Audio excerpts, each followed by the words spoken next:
constitution. I am the first to queue behind my president, and I'm followed by my colleagues. That is how it is going to be, and that is how it should be, for us to have an orderly environment. On the question of elections and campaigns, let's stop pretending about one thing.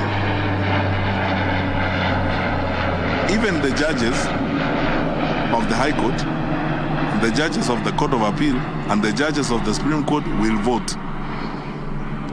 But the matters on which they are voting, some of them may come before them. There is a clear line between my inclination and my responsibility, my obligation and my inclination. All of us here, the way we are seated here, even my colleagues here, I don't know, some of them are Muslims, they go to the mosque on Friday, others are Catholics, they go to church on Sunday, others are Anglicans, they go to church on Sunday, others like me are Seventh-day Adventists, they go to church on Saturday. But when we come to work, we have our obligations. I will not wear the lenses of my religious inclination. I will not wear the lenses of my faith. Officers will vote. They are of my faith. I will, if you come before me, I will not ask you where you belong to and where you come from. I am not supposed to do that under the law. I have an obligation. I have a legal obligation. So there must be a line drawn between legal obligations and personal inclinations. To pretend here that people do not have any, even our officers, police officers will vote. They have inclinations, they may have preferences, but they know that when they wake up in the morning and they are wearing kofia, kirauni, now on a beba bunduki, they are going to work, they are going there to serve every Kenyan. And they will not ask every Kenyan, where did you vote? No, no, no. That's you're not allowed to do. So let us agree on this particular matter.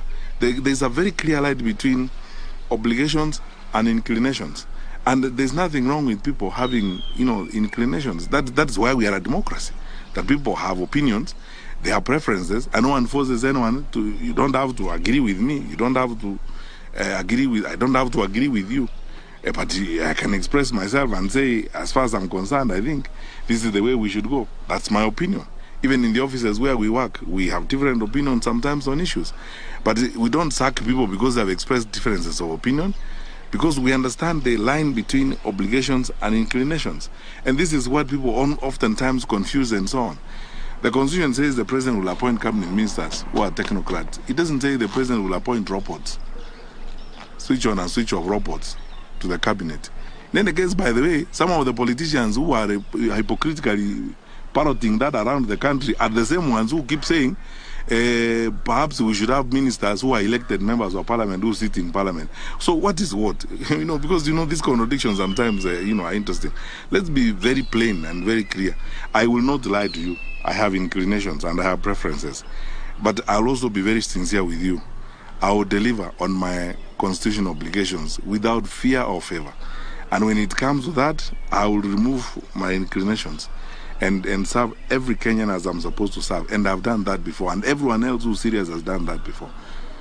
But let's stop these excuses, saying, oh, you have expressed preferences and so on. We express preferences all the time. That's why you are dressed in jeans and I'm dressed in suits. I mean, that's a different way of looking at things. Thank you. Thank you, guys.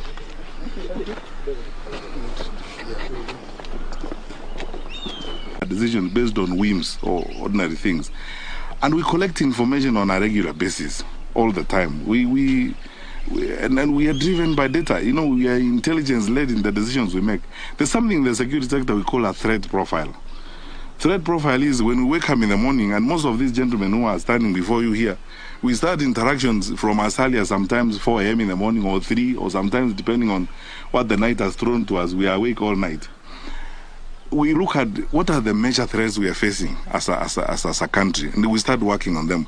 And we have a threat profile where you look at, Al-Shabaab is now giving us problems, blah, blah, they're targeting this, they're doing this, and so on. Then you go all the way to a decision based on whims or ordinary things. And we collect information on a regular basis all the time. We are driven by data. We are intelligence-led in the decisions we make. There's something in the security sector we call a threat profile. Threat profile is when we wake up in the morning, and most of these gentlemen who are standing before you here, we start interactions from as early as sometimes 4 a.m. in the morning or 3, or sometimes depending on what the night has thrown to us, we are awake all night. We look at what are the major threats we are facing as a country, and we start working on them. And we have a threat profile where you look at, you know, Al-Shabaab is now giving us problems, blah, blah, they're targeting this, they're doing this, and so on. Then you go all the way